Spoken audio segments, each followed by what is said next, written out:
Condensed. So I looked at about three different settlement agreements. What date? Okay, one.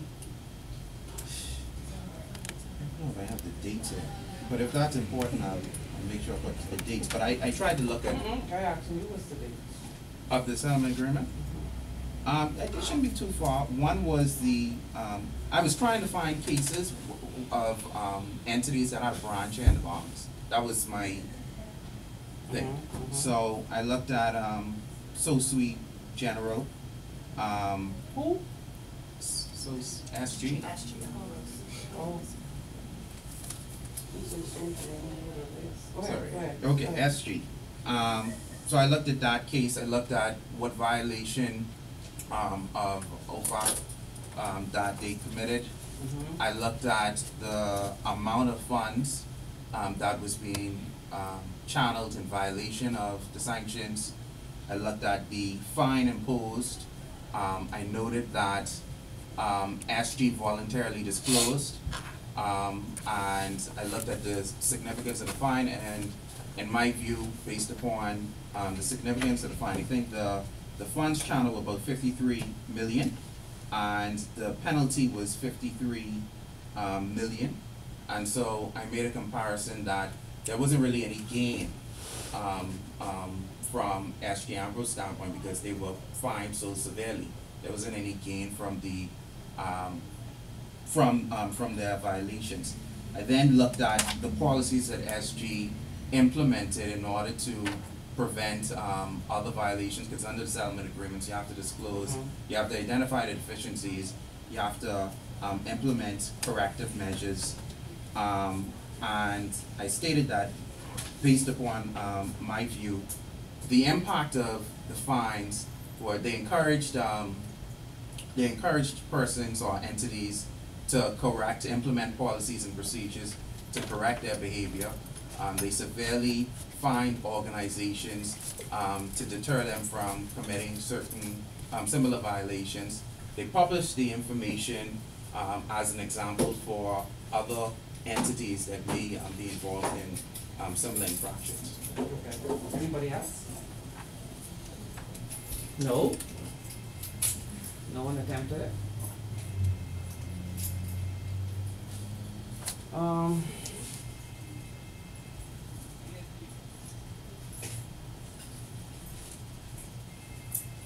You explained the nature. I didn't get from your explanation the extent of the powers. Well, okay. You explained the nature, Yeah. right?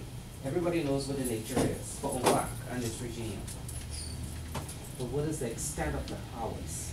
Well, identify, freeze assets, prison, fine. That's the nature, that's not the extent of the powers. How far reaching it is. That's the key to it. That's the key to the regime, how far reaching it is. I think he did mention it like earlier in his giving us talking about I think he mentioned being able to like seize the assets of any US person at the law legal.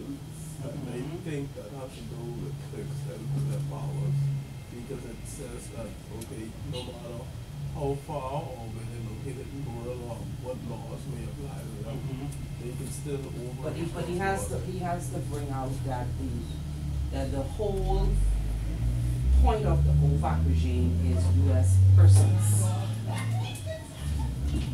It's aimed at US persons who violate their sanctions. That's what they look for. And then when you talk about it, you can also speak about the countries that they have sanctions against. And then the type of sanctions that they have issued.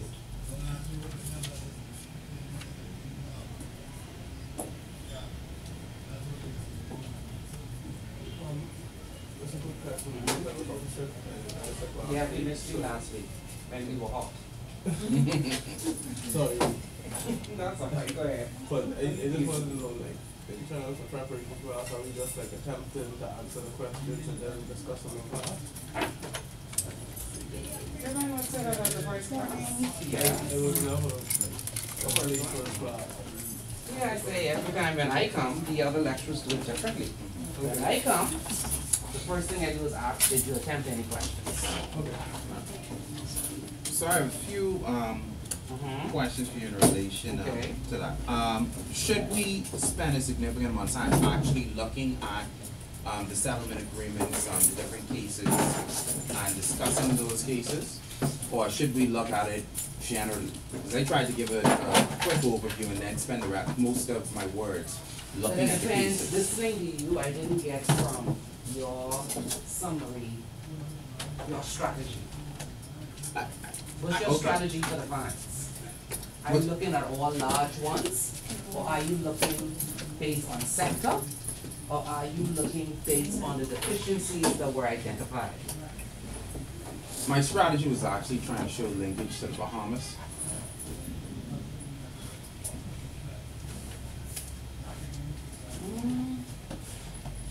I have no That's a problem doing comment. it. Okay. You see what I mean? Because we don't have any fine here that was directly sanctioned. I mean, you can add in a comment saying that this bank has a subsidiary in the Bahamas that was not affected by. You see what I mean? But Okay. there is no entity here that was sanctioned itself. Okay. Now, with these settlement agreements that I looked at, But you can tell me what's your strategy. I don't want you to go all over the place. What was Okay. your strategy in answering the question? What Well- did you do? Pick all the large ones? Did you pick two from Europe, two from here, two from here? Did you pick it on the type of business that they conduct? What was your strategy? well, I picked the large ones. These were all large companies, large fines, and all egregious deficiencies. Okay. But my question in relation to that was these, the penalties were not levied because any US persons were involved. The penalties were levied because they were using US institutions.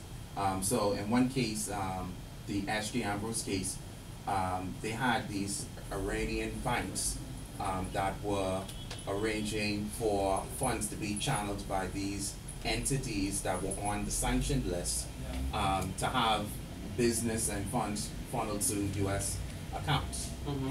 So it wasn't specifically in relation to US individuals. No, when they say persons, they mean all. Okay, alright. All. Alright.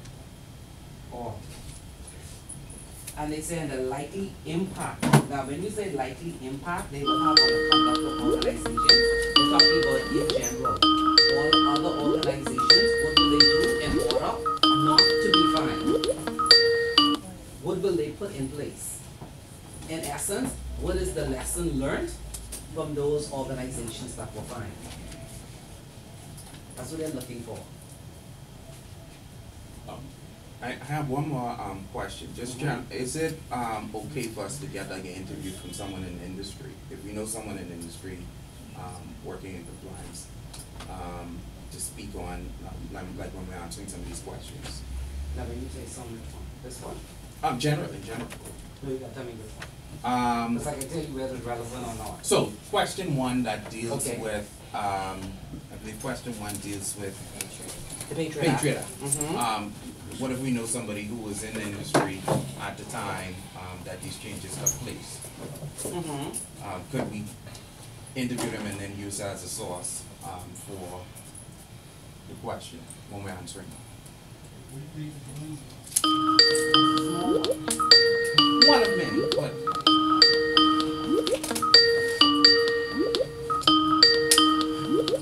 I guess you can, but they're looking more. You can add it in, but don't spend too much time. on it. No.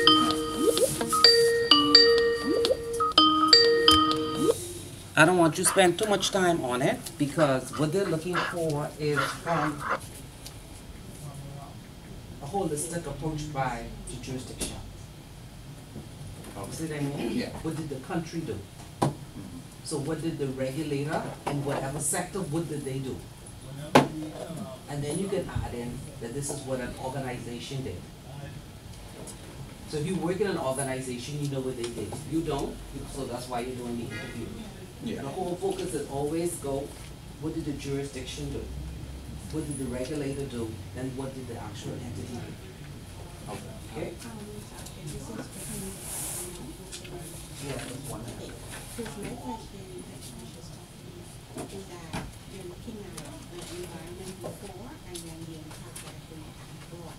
And changes that it implemented. But remember, before is your homework. Right, so my question is for before, if you're not in the industry, what sources can you use? I know Ramon, Yeah. right, Mhm. Ramon says, suggested interviewing persons in the industry.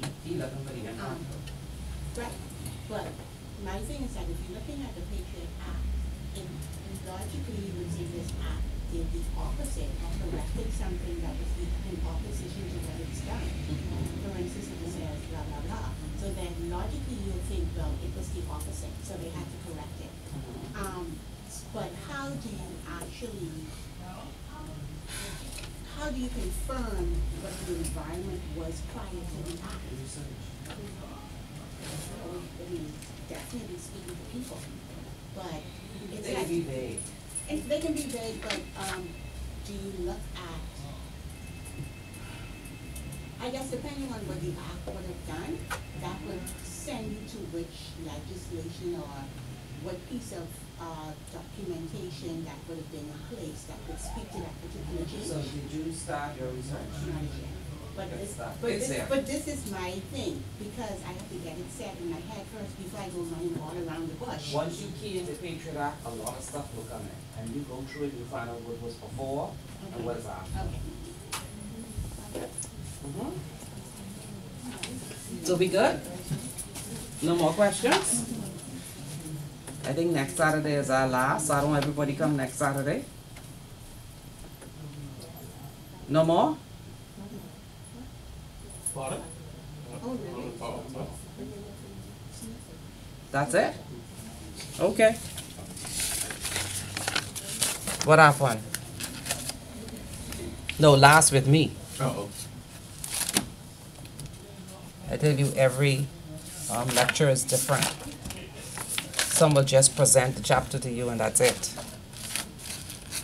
So it's up to you. So let's talk about tax evasion.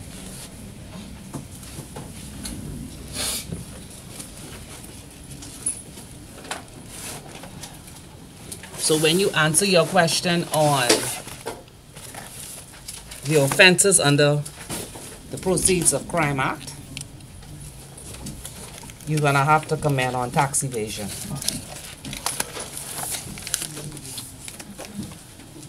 Remember I told you that at the beginning? You have to comment what it is and what's missing. Illustrate the main offense of money laundering with reference to jurisdiction of your choice.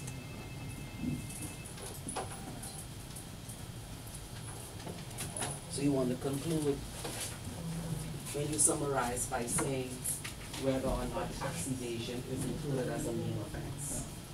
Because remember, this is one of the main areas that they are looking at now. So you show that examiner that you're well-rounded by commenting on where you see there is a deficiency in the legislation. That's only one sentence or two sentences, just 10 words. This is an article in this week's paper, in which UBS was penalized in the court of France because of tax evasion. Huge penalty. So, let's start. Everyone read the chapter? I don't hear it clearly. Yes? Most of it. Okay, I hear yes. Okay, so let's start from the very last page. The conclusion. Yes? What do you mean why? That means you didn't read the last page. I read it, but I just said, I felt that they could have used a chart so that to consolidate a lot of this, rather than being Stop and sleeping, it was talking about stuff like that, right? No, the different systems, the different jurisdictions, like, you know, the paragraphs, and it's like, could you just put this in the job? You could. I will, but I mean, for reading, it's like, just get to the gist. But they're getting to the gist. There's just a lot of gist. All right, so let's go to the conclusion. It says in the last paragraph, nonetheless, when tax avoidance becomes too aggressive and strays over the boundary into tax evasion, there is now a considerable risk that the client and his or her service provider may be prosecuted. The client is guilty of tax evasion, and moreover, the service provider may be guilty of money laundering. This risk can almost destroy institutions. Just ask some of the Swiss private banking giants, or ask why, after decades of acquisitions and growth, some of the major Canadian banking institutions, such as Royal Bank of Canada and the Bank of Nova Scotia, are selling their private banking divisions and getting out of the industry. The provision of offshore financial services is now fraught with danger. This unit is designed to alert you to the risk. Is that the end of it? Okay. I think we kind of started a part of the section of this unit also, with kind of similar speaking, in that they said when you see like jurisdictions being set up or large amount of money is being placed in certain jurisdictions, chances are it ties back to tax evasion or avoidance. You will. Could be, could not be. So let's look at what they're talking about. Let me see where I'm going to start from. Not that part here.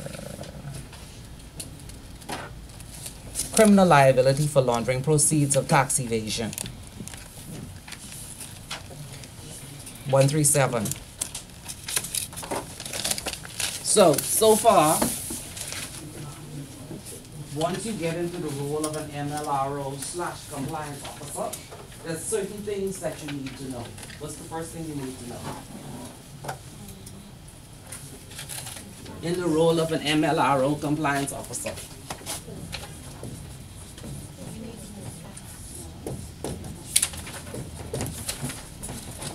You need to know the AML framework, domestic and international, based on your market. Agreed? Yeah. Okay, what's the second thing you need to know? The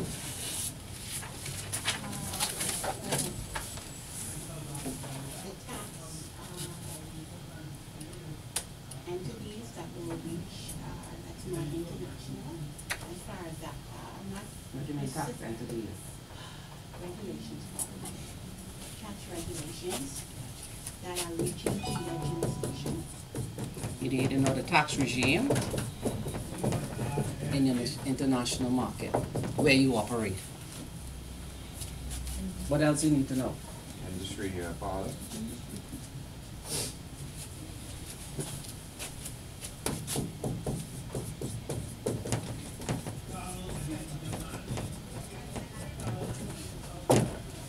Anything else?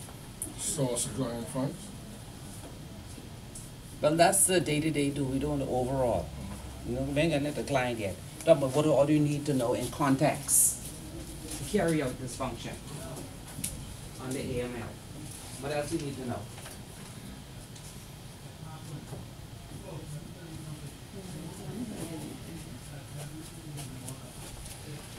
Well, you'll get that from him.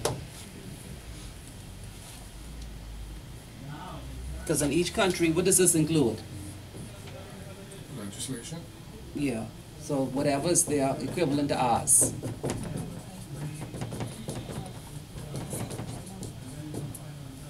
And the Y one.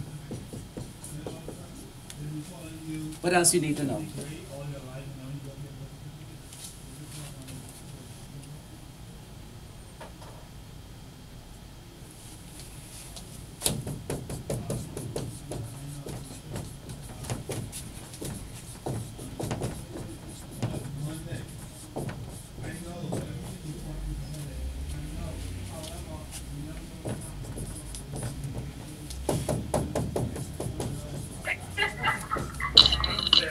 Hello, good morning.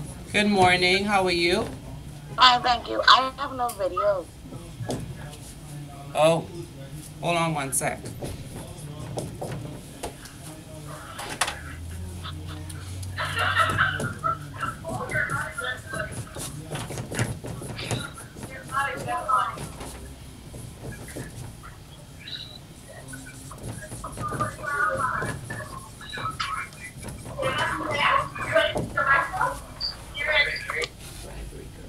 Mm-hmm.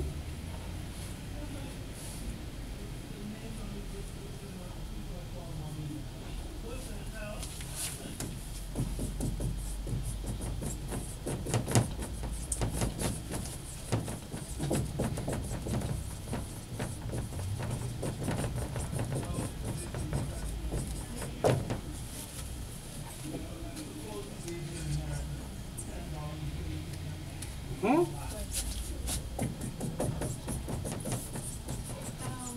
Yes. Would IGAs be involved with that? What? That's what intergovernmental agreements pertaining to taxes. Yeah.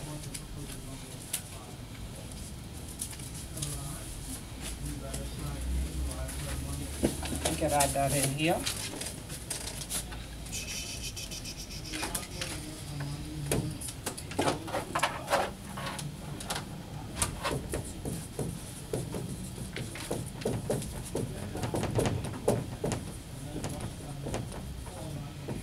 How would terrorist financing tie into tax?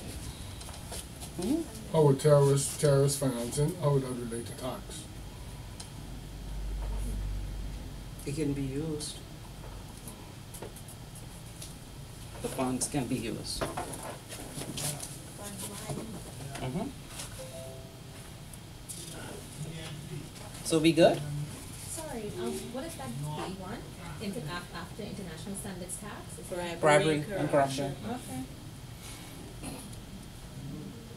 Let me get a video.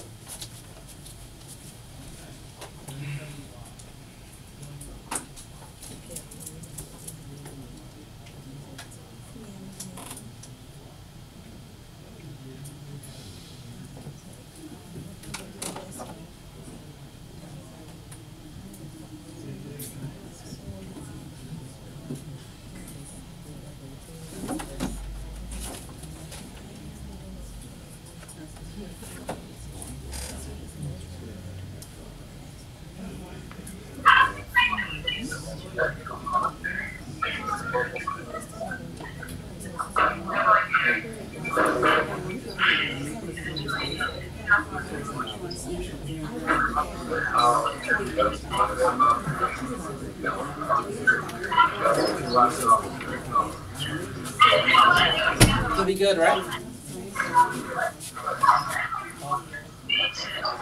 I better leave it until she gets video.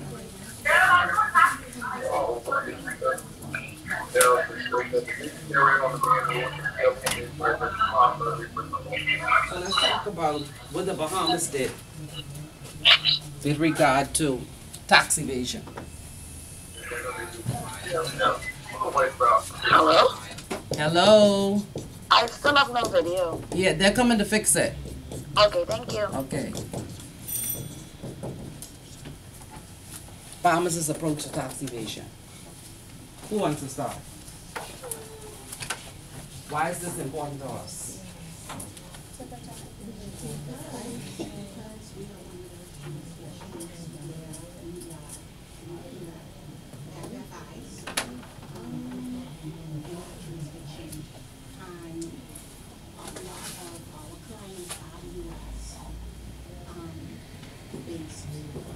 Citizens or residents who are liable for taxes in the state. I think the FATCA, when that was introduced, the purpose of that was to get the taxes back, but identify those persons who are eligible to be taxed under the U.S. laws and regulations. So I'm feeling because a lot of our business stems from possibly that market, we have to kind of fall in line and become compliant with the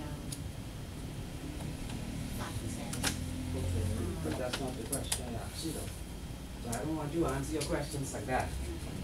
I think the Bahamas took the approach of firstly implementing a lot of regulations to comply with the changes in the regime, which, because we are offshore focused, a lot of other legislation led to a number of businesses putting these, first of all, we required, in compliance with regulations, to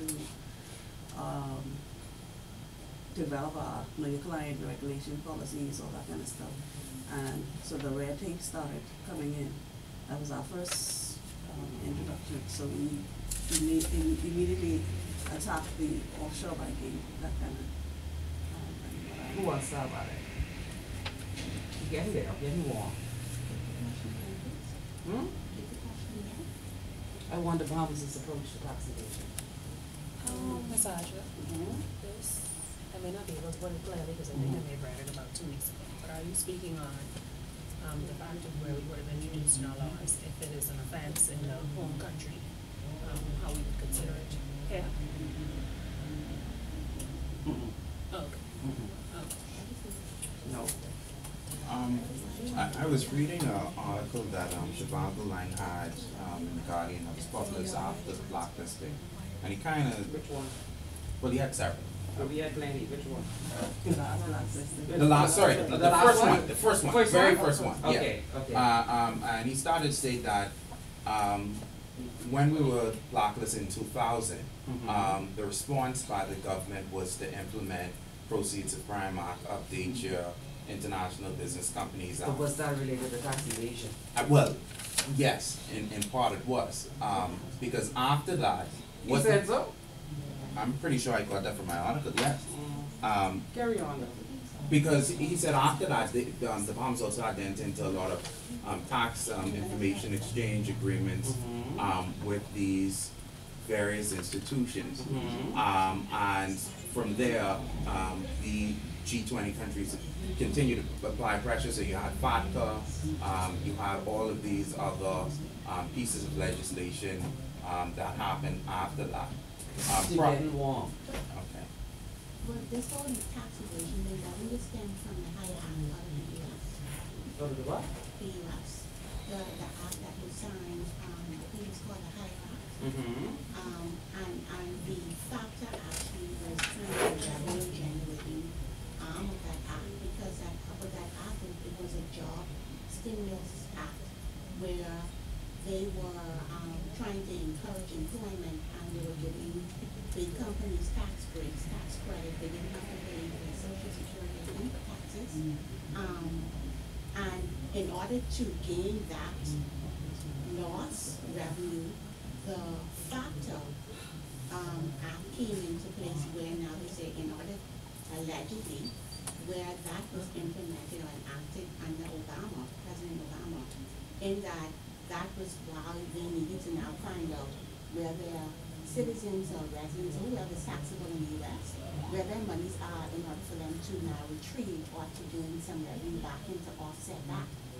So I'm kind of, based on what I kind of read, it seems as if the two are associated, and here comes this whole Did anyone see what I'm getting at? You read this whole chapter, right? I didn't read it. No. Okay, so this whole chapter is focused on offshore centers and the products that we provide, and why the whole effort is to have us to change our laws in order to find out what we have here. So my question is, what is the Bahamas' approach to tax evasion is critical, because once you read the chapter, you have to know where you stand as a jurisdiction and our mindset, because that's key to approaching tax evasion. So what did we do? What's the first thing we did when they started talking about tax evasion?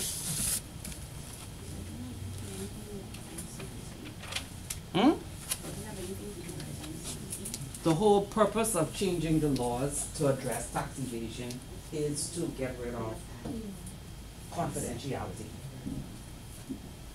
So this question is, what I asked you is around that whole point. What did we do? require more disclosure? Yeah, we require, but how? By creating the reporting standards, the common reporting standards. Yes, but before that, what did we do first? He started it. What did we do first?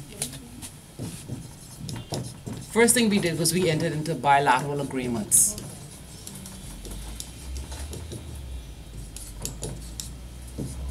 With the United States. And the bilateral agreement meant that whenever the U.S. wanted information on a particular person, then they have to send the order in, has to go to the AG's office, they have to look at it and see whether or not it's a fishing expedition or it's an actual matter that needs to be addressed, and then they send it on to the bank or the financial institution, who then submits the information back to the AG's office and then back to the country. So that's only where you have bilateral agreements. That's what we started with. We started with bilateral agreements. Is it the same, same term as the intergovernmental agreement, same type of terminology?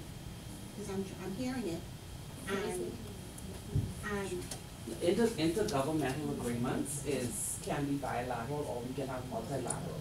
okay. So we start with bilateral.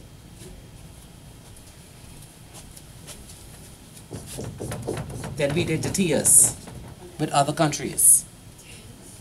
Again, it's a bilateral agreement between us and other countries.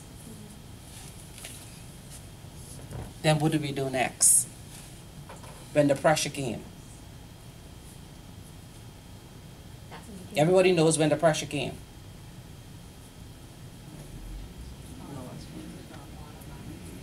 When the OECD introduced the common reporting standards. So what approach did the Bahamas take then?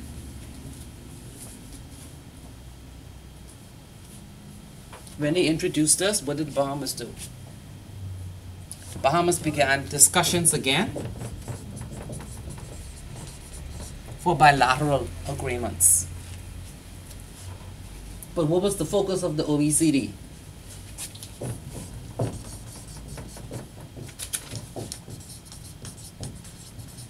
It said you needed multilateral agreements.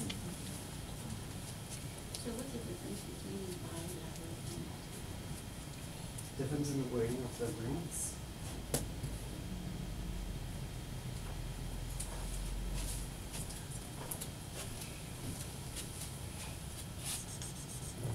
And then what did we do?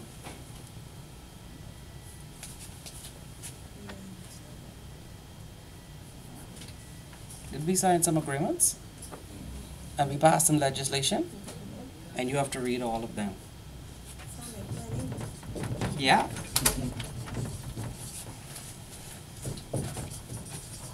And they're all online. Yeah, the video. That's why I didn't erase it. Which model agreement do we have? Model 1.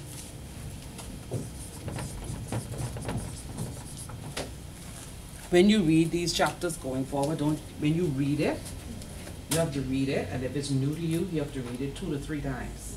Then you need to step back, and you have to look at it from the Bahamas perspective. Whenever you answer a question or whenever you go into this career, it is always your stance is what's the position here?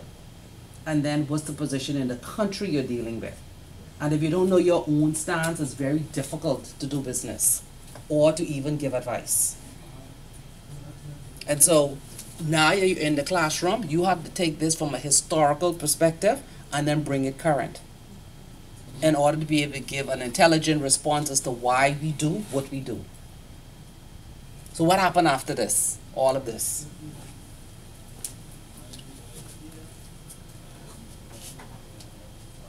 They're still complaining, right? Yeah, they're still complaining. So we passed legislation, we have agreements, we have new agreements with other countries, we have a listing, we have our competent authority. We got all of that. We have, not don't say tax portal, We have our automatic reporting requirements, because that's one of the features of it. They wanted automatic reporting.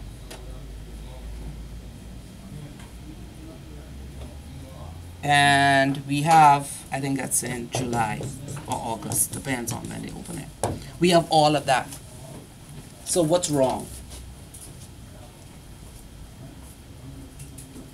What's wrong? What are we missing? Register of beneficial ownership. We passed that.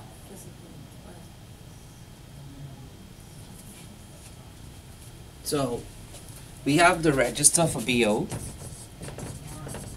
We did that. The substantial presence for IBCs, we did it. They came back and they wanted a quarter more added to it. What is BOs again? Registry for beneficial owners. We passed that. What else we missing?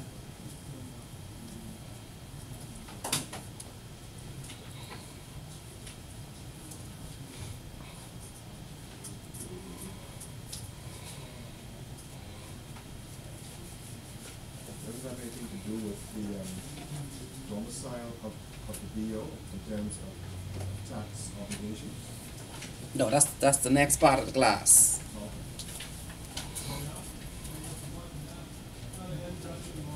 We're looking at what's required here. What else is missing? The non-profits. Yeah. Yes. We have to deal with those. Remember, they started and then they stopped and then they started and then they stopped. So we have to look at these. Why we have to look at these? Because they're vulnerable to be used, For money laundering and terrorist financing, tax evasion, all of that. Because we look at those next week. When we look at products and services, we'll look at those. We don't have that many. No, we don't have that many. What else we missing? When you read the chapter.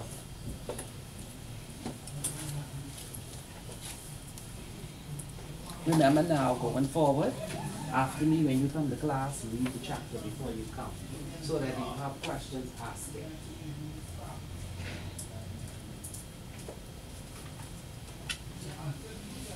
What else we missing? When you read about what Cayman did, Jersey did, Guernsey did, all the other countries, what are we missing?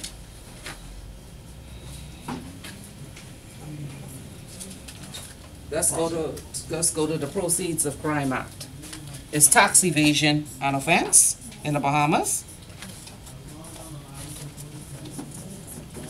Is it?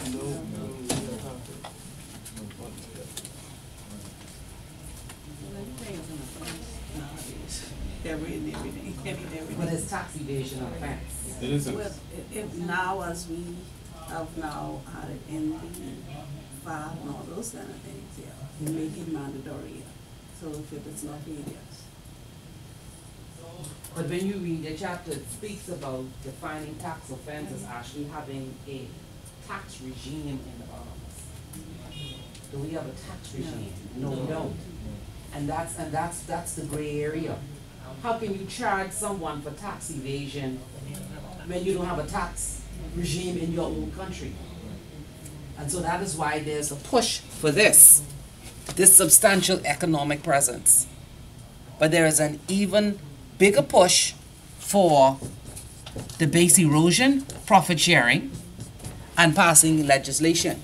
So when you do your research on BEPS, base erosion, profit sharing, you would see that we did our best to meet the minimum requirements, but there are more requirements to be met.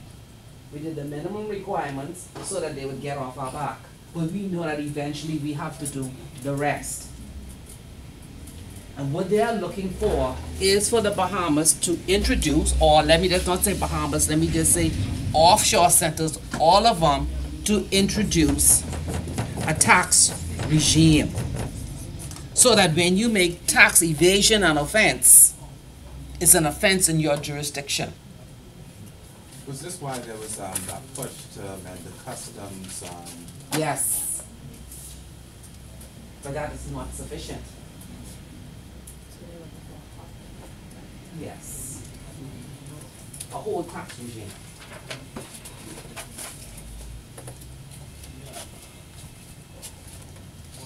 So now you understand where we are? So, if you're dealing with a client from a particular jurisdiction, what's the first thing when you do your KYC? What's the first thing you look at? You get the passport, you get the address verification, and then you look to see what? Yeah. What taxes they have to pay. What taxes they have to pay. You go first, thing you do is you go to your list that we have with all of the countries you have agreement with and see if they're on that list. Because the first thing in your mind is whether or not they're reportable or not. Because if they are reportable, then what's the next thing you have to make sure you have? Their tax ID number must be on their CRS forms that they completed.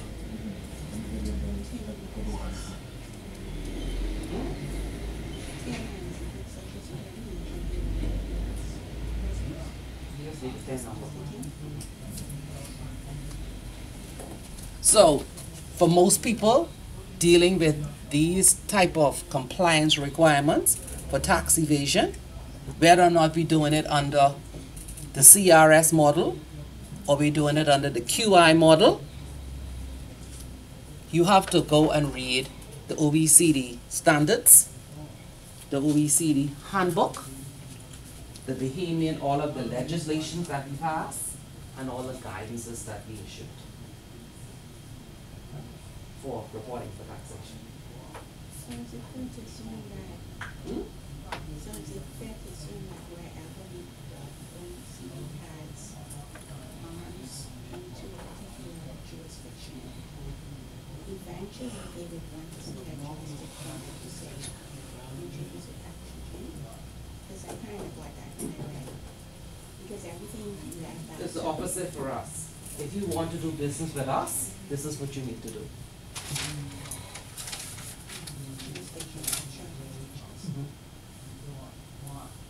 And so for the Bahamas right now being blacklisted, it means that it's very difficult for us to do business with countries from the EU. It means that every transaction that comes from the Bahamas is scrutinized. So that means that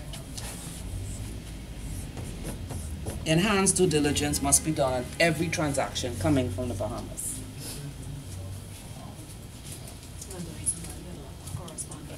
Yes, and that's why they if they keep you, they scrutinize you. Even moving money is just, Yeah, it's an issue. yeah.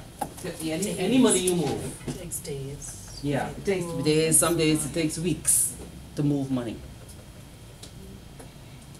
And it's because we are blacklisted. So we've been going through this for 19 years. And it's very frustrating to clients when you have a bill to pay and your money, you can't pay it. And there's nothing we can do as a country unless we bow to their requirements, which is to put in a full tax regime.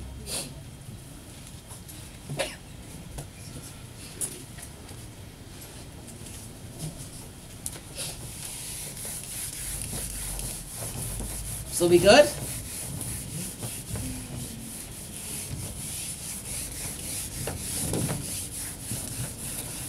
And that's why you see a lot of people are closing their accounts one by one.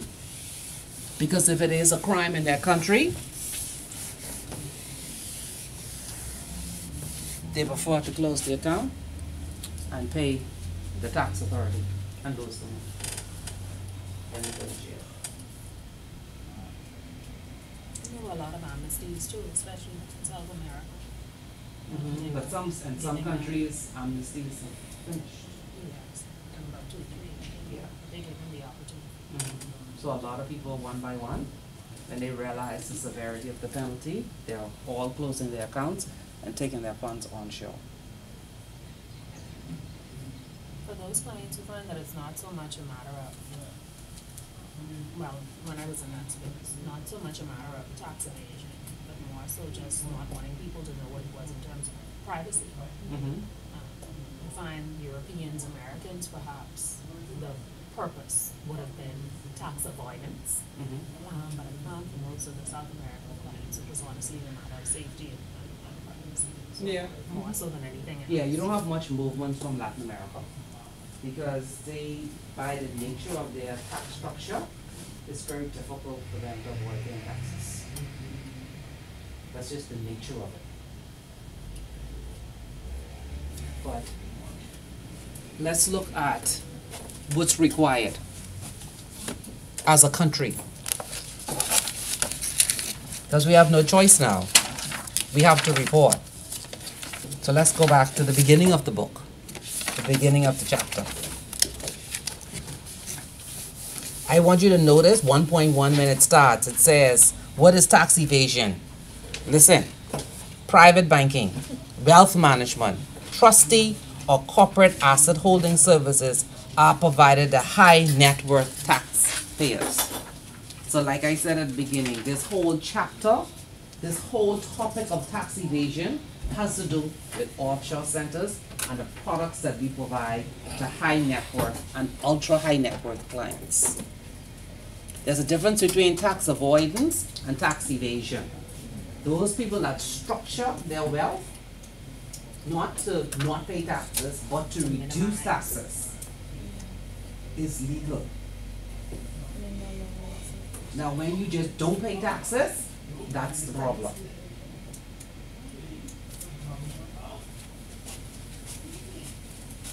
So what the Bahamas did is it created vehicles for clients to structure their assets to reduce their taxes.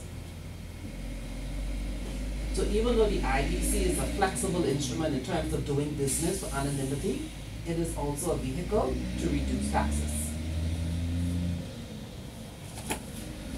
In addition to that, what other vehicle did we introduce?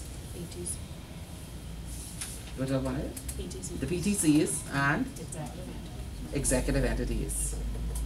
Those are vehicles to structure your wealth.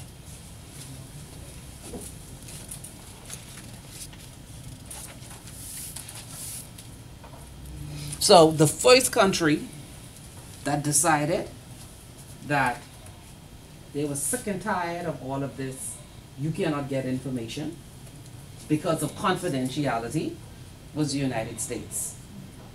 So under our confidentiality rules and other jurisdictions, there were only 4 exceptions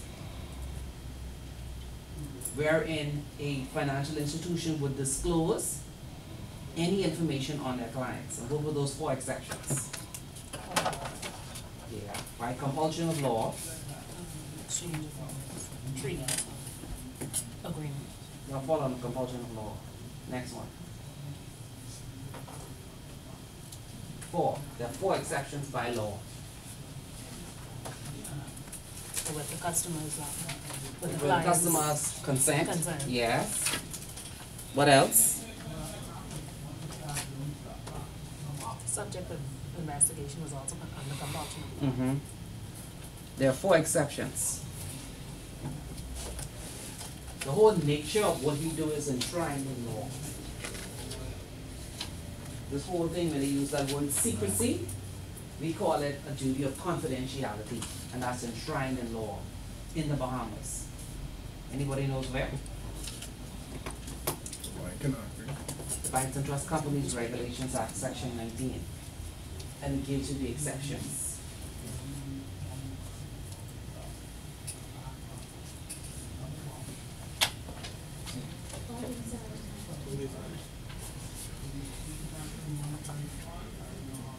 So you need to look it up.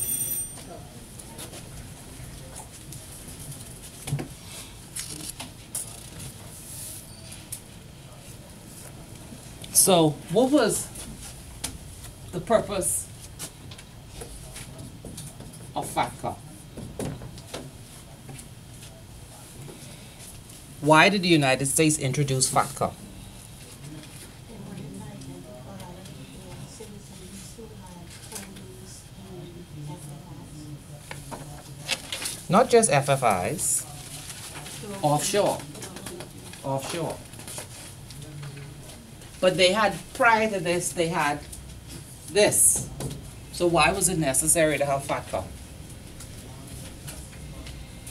They had the QI status was already there. I remember the Bahamas or all the institutions scrambling to become QIs. Should I go back? What is the QI? What is a qualified intermediary?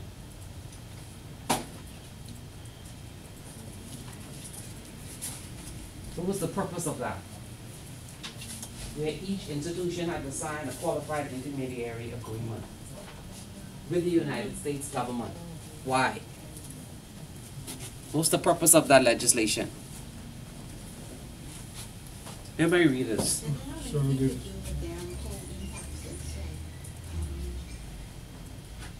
Yes, a requirement to withhold Yeah. tax. Including themselves and the financial institution where these taxes were being held. Mhm. So they were in between Mhm. the onshore dam and then the offshore. So the QI focus on what? Securities. Oh. That's what security is. Where there's a withholding tax, that could be nil, 15, or 30%. Nil, 15, or 30%. But it only focuses on securities. So when they introduced FATCA, what was FATCA for?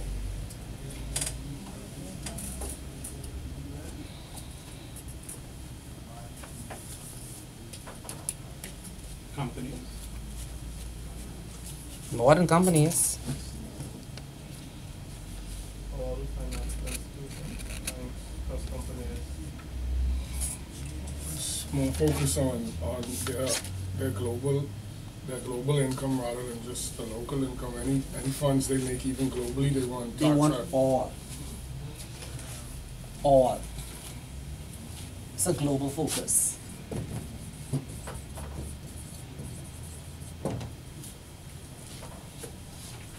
Because remember now, the QI has to do with a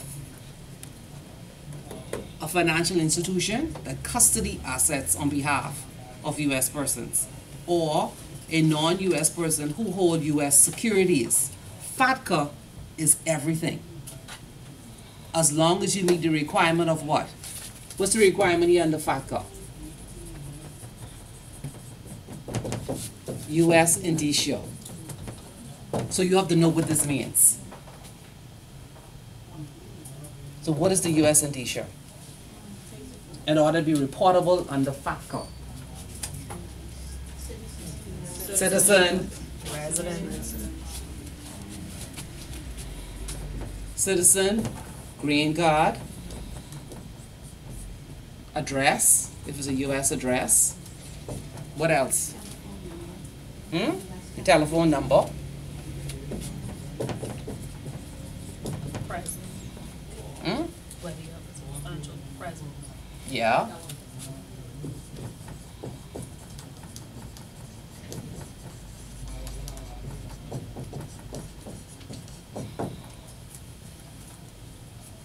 So for FATCA, what is the requirement for a financial institution with regard to reporting?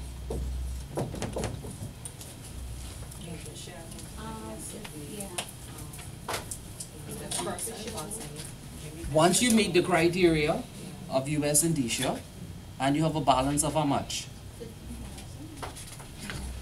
No. What's the threshold? What's the threshold for reporting? For us? 15,000. Not for us. No. We're not talking about suspicious transaction cash. We're talking about tax. You're a U.S. person. What is the balance in your account in order to be reportable to the IRS? 1 million. That's in the book.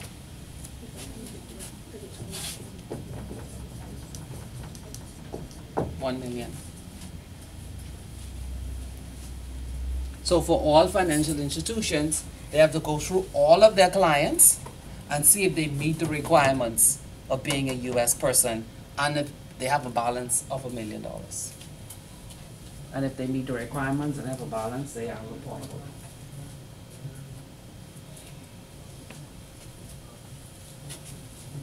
Now remember now, when you're doing this, you have to read this hand in hand with the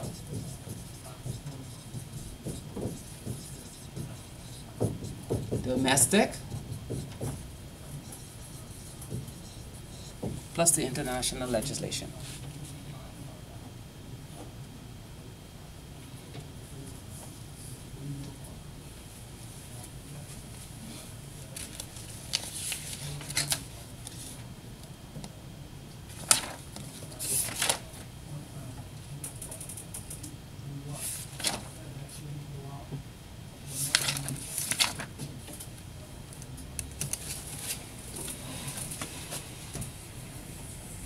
So because the United States made so much money,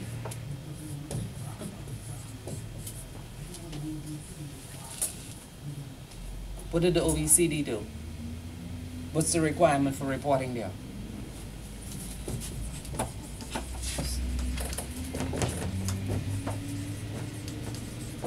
Remember now, when you read the text gives you definitions and it gives you examples. You have to make it practical.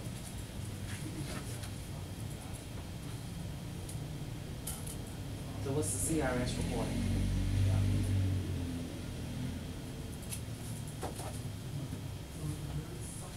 The Bahamas has its own guidance. It's basically what's not. What for, no, what's the requirement for reporting under CRS?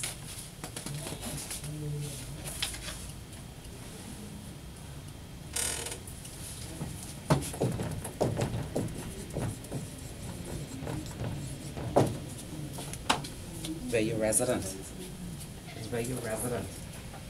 That's the difference. It's only resident. And here the Bahamas has a problem again. What's the problem for the Bahamas?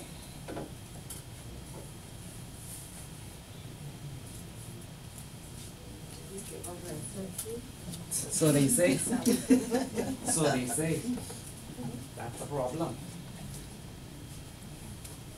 Along with some other countries. But that is the question here for us.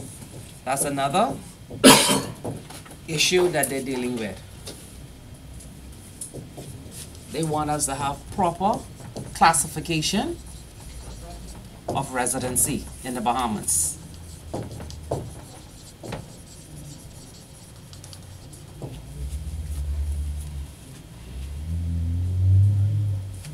And here is divided by individuals, corporate, and trustees.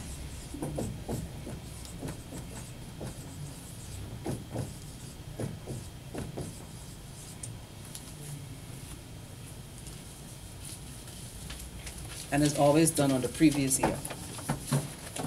So when you upload this year to the competent authority, its balances as at December from the year before.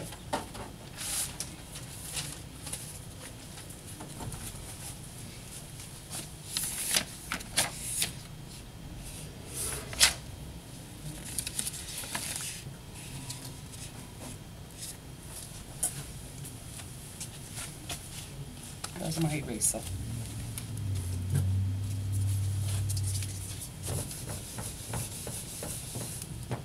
I can remove this, okay?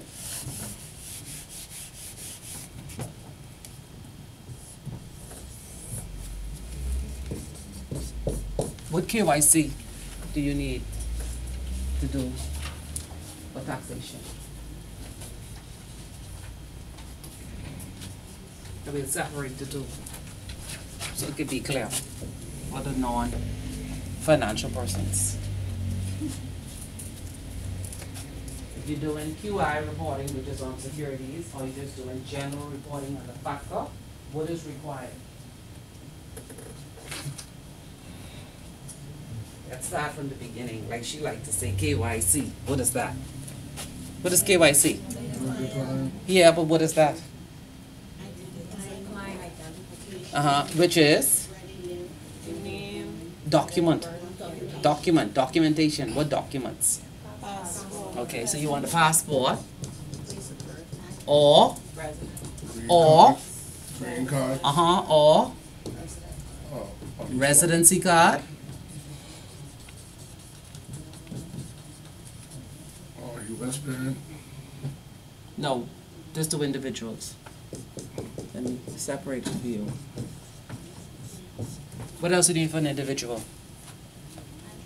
Address verification, know where they live.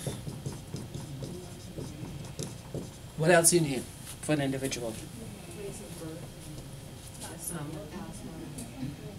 Where are you gonna get the tax number from? The identity, or the national identity document, a card. With a W-8 band. Or W-9. What's the difference between the two? One is recognized for US citizens. Non-US. Non-US. Okay. So WI is what? Hmm? Non-US citizen. Yeah. 9 is US, 8 non. Okay.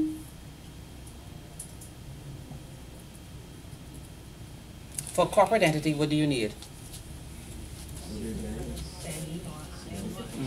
W-8 band E. Or W-I-M-Y. What's the difference? One is the entity, the other one is what? Exempt entity.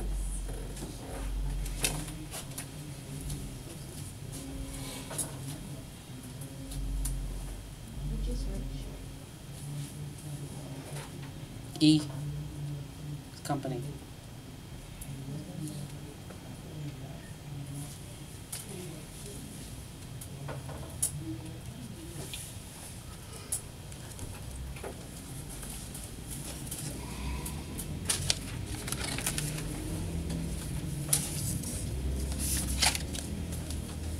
And under CRS, what do you need? So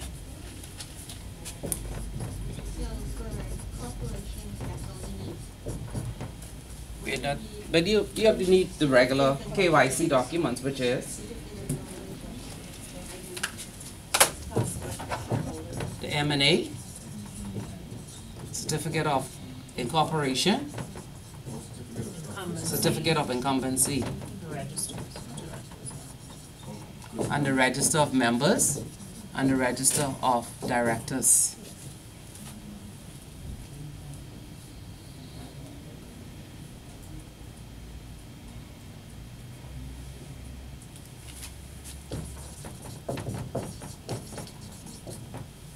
CRS. And where would you go to for your source to find out which documents you require for KYC? What's your source document? Central Bank guidelines.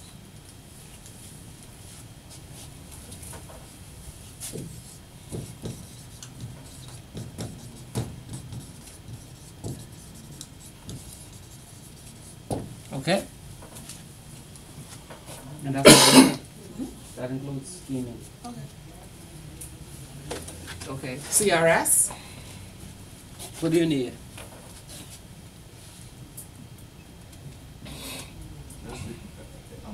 The self-certification forms. Yes. The entity self-certification and the individual self-certification form.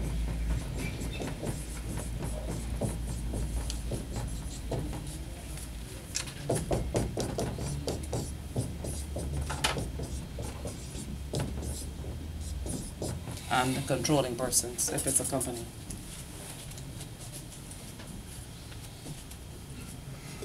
Now, when you go on the OECD website and you read their handbook, they give you guidance on how these should be completed.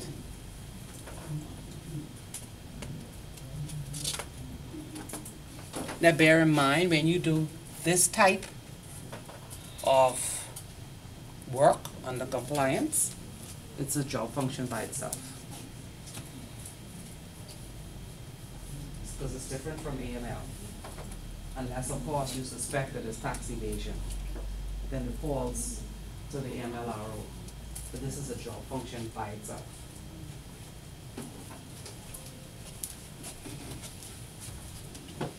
And so here, you have to do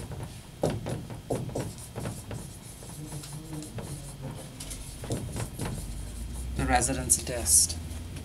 Where's the person actually resident? Which jurisdiction?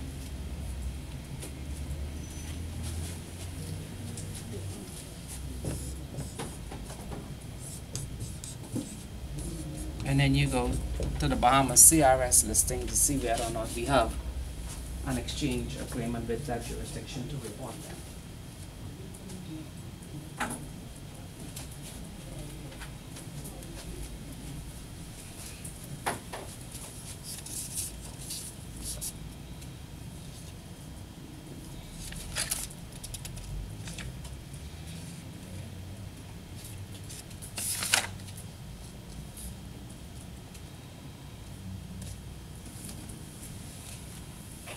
So the key for tax evasion is always knowing who is the BO. That's key. Whether it's here or it's here. Who is the beneficial owner?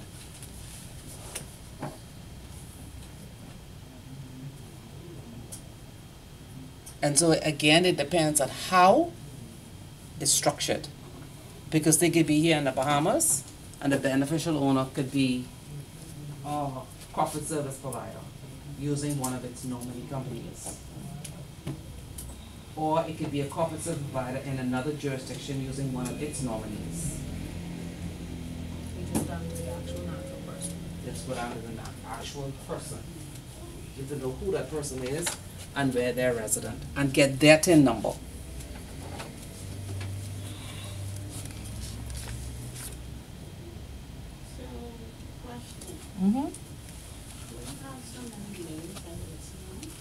It's not layers, it's called structuring.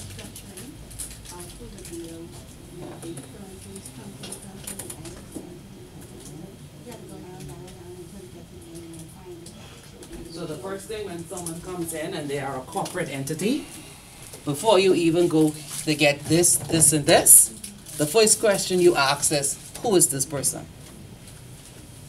That's the first thing. Who is the person behind the structure? In real life situation. That's real life. Right. So in real life situation, do they actually give you the final bill? Because if you keep going. What I just told her. So If she's coming. I call a client when I was in mutual funds.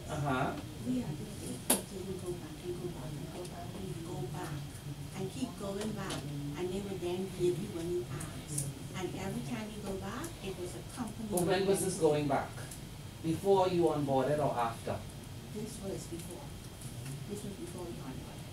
But what I'm saying is that if they know, at least because At the very beginning, yeah, when at the you very come, beginning, yeah. if he came in and he said, I'm bringing a client to you, right? This And this is happened. the structure. My question is. You must know who's the BO. Yeah. I don't even want to see the structure. Who's the person? But it's like they don't play me because Then it's you should like, decide, I don't want to. Use the business. Refuse it. yeah, You ask them too many times. You only ask once. because my thing is that then that becomes suspicious to me. Yeah, but you only ask once.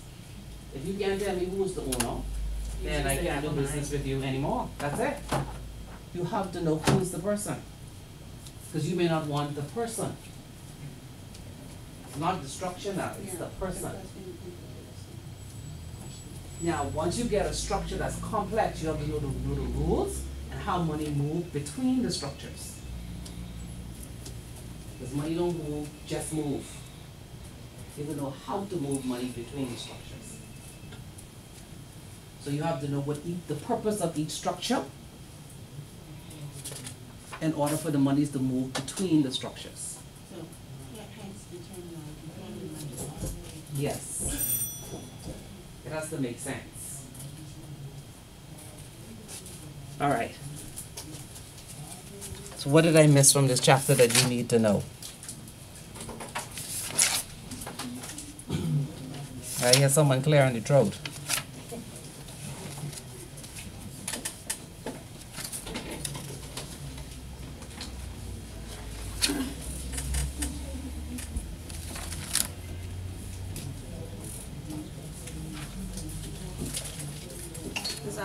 didn't go into the details of it, in terms of in the discussion, but in terms of dealing with the tax reviews and the different jurisdictions, like the term came up with respect to the great tiebreaker and where there's an agreement between the jurisdictions. How does that apply when we look at the different agreements? Say for instance, a person is resident in the Bahamas. Oh, you mean that part? And, Okay, all right, so here, this is a residency test. So let's say someone say they lives in whatever jurisdiction, and they bring you a residency card that they live in this jurisdiction. So let's take a card, whatever picture, just the name of the country here, and they always have an expiry date. So in your file, you knew that this person was always resident somewhere else. And so now they brought you an updated residency card. Let's say they lived in the USA or wherever. So now they brought you this card and it has an expiry date. You now have to go to that country's immigration laws to find out how their residency works. Each country is different. Some people have 6 layers, some have 8. And in each one, there's a step, and it tells you the number of days you have to be in this country.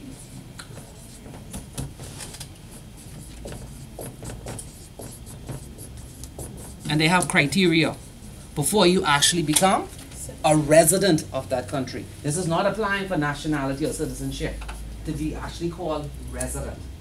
So it's a process. So because of all of this requirement for CRS, remember that this just started all of a sudden. And we were not an early adopter, which means that as soon as it came up, we didn't just jump on board. We sat back and we tried to argue the bilateral agreement, which they threw out the window. So in that time we were doing bilateral, our clients felt comfortable in staying where they were. But once we were forced to implement the multilateral one, the clients started to move. Now the question is, are they really resident in this country or not? And that's why the law has in it something called a residency test. So you have to feel comfortable that this person is actually resident here. Because if they don't meet the requirement for residency here, then you need to report them where they were before. So this is a very long and hard due diligence inquiry you have to go through for each one of your clients. So you're relying on those that jurisdictions, immigrations, unit to confirm that claim? No, it's on the website. I'm talking about if a person actually is resident. No, you have a card. Okay. They bring you a card. If you know on your file they were always resident in country A, and now they brought you a new document to say they're resident in B. This is the first time that they're bringing it to you. Then you have to see whether they meet the residency test in that jurisdiction. Right, but if they're bringing it, Each country has its own laws. I don't think I'm following. Okay, you're saying if they had a residency card, it expired. No, I didn't say that. No, I didn't say that. Okay, so they changed Yes. residency? Okay, so pretty much, what happened to the first residency? But they say they don't live there anymore. They moved. Okay, They're saying they live somewhere else. okay. Now they present a new residency card, which would have been issued by the state's, whatever, Right. document. So you, even though they bring that second residency card, you still have to do due diligence on that residency card? No, not on the card. It's whether the person's actually resident there.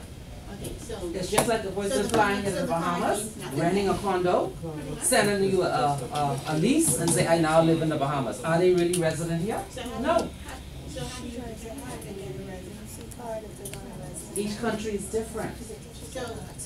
So my question is, okay, let's just say, logically, how would you prove that? If you bring stuff to say I was in the country, how do you prove that? What do you do? If I brought you, you said they have a residency card, right? They know, right? So now you have to say, how do you confirm that that person physically has been in that particular country for whatever amount of days that No, allow them to have that card? no. Are they resident? If you are a resident of the Bahamas, what does that mean? That means you will exist there for a certain amount of time based on the law. Exactly. But then. Or purchase property, that's the requirements. So for each jurisdiction, you have to see what are the requirements for residency. Some countries, you could be a visitor and they give you a card.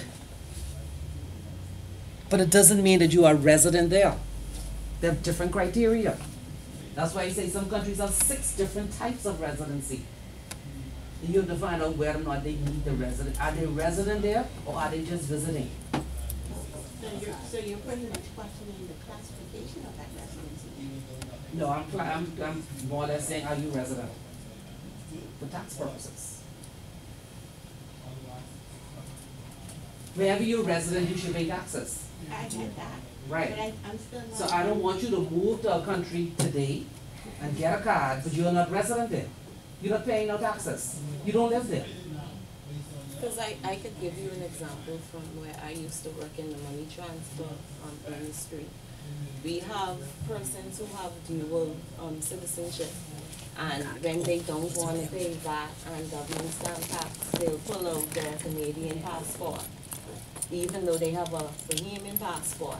And so we would now have to look in the Canadian passport to see if they were given a stamp when they came in to state that they're only here for 30 days, 180 days, to verify that they are indeed visiting as a Canadian and not a Bahamian citizen. Yes. That's all it basically is. It's just verifying facts to ensure that the person's, the identity that they're currently using is valid.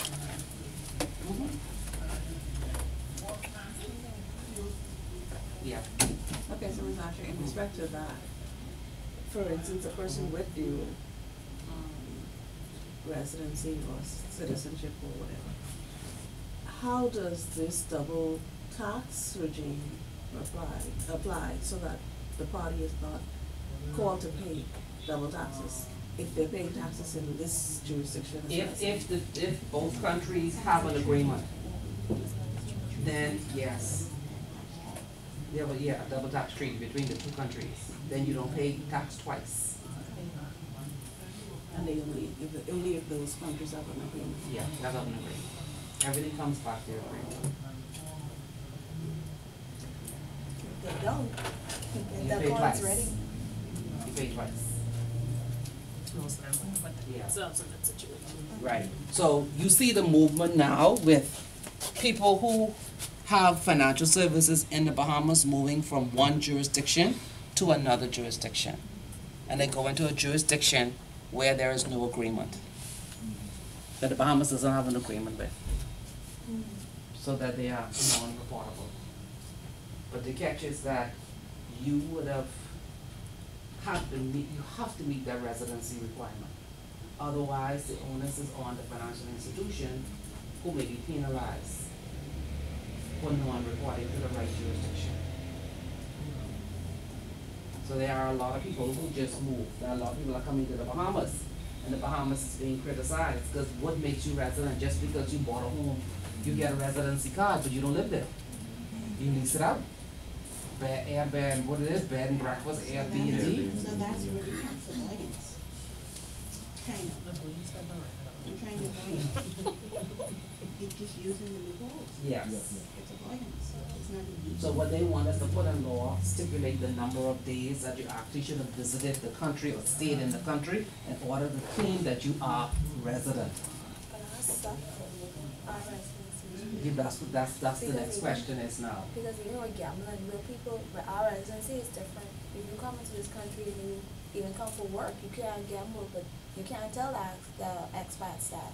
Or you can't, they'll try to pull out their US ID But when it comes time to work, then they're trying to pull up their You mean? vacation permits and stuff. Cause Yeah. even with, like we have Jamaican visitors, they go when they can go. Kind of dollars. Yeah. Dollar stuff. So now you see there's a lot more work to be done. So when you conclude your question on offenses of money laundering, you know what to add to the form, so that the examiner knows that you're well aware of the deficiencies and what needs to be addressed. Because if you read the chapter, their focus is on offshore centers. And so when you write, if you don't speak of it, then you haven't connected theory versus practical. Okay? Any other questions? No? No? Yes? So we good? You should only have one question left to do now, which is the last one that I explained already. Yes?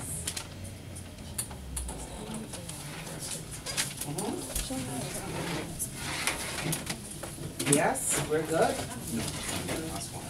Enjoy your week. I will see you next week. Chapter 5 is very long. Yeah, we noticed. Okay? Sasha, how do you do the online class thing? You needed accent. When you come with accent. Yes, chapter 5 is very long. Vulnerabilities of products and services. My approach is always, I go straight to the products and the services, and we identify how they're vulnerable. And so that's when we will go chapter. So please read before you come.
But you can put that. Put it to the street. It's not a comparison. I gave it so you can see in your mind where we are compared to other jurisdictions. It's not a comparison.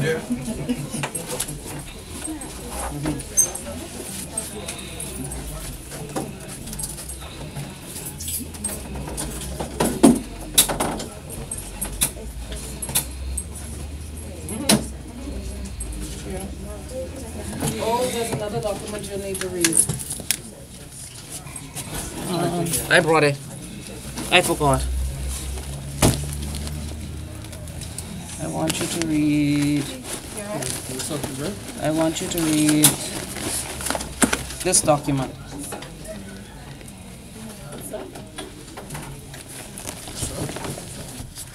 The Bahamas 2018 AML CFT report on the Central Bank website. Okay? 2018 is on the Central Bank website. Just released a week or 2 weeks ago, or this week, something.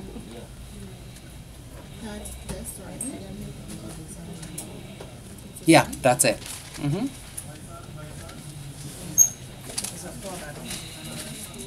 All right.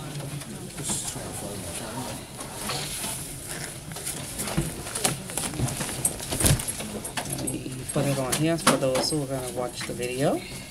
So you need to read this. All right.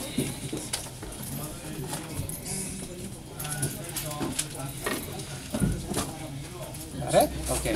When they say that ATR calculating encourage countries, they practice, you don't follow the They, recommendation. well, they encourage you through the CFATF.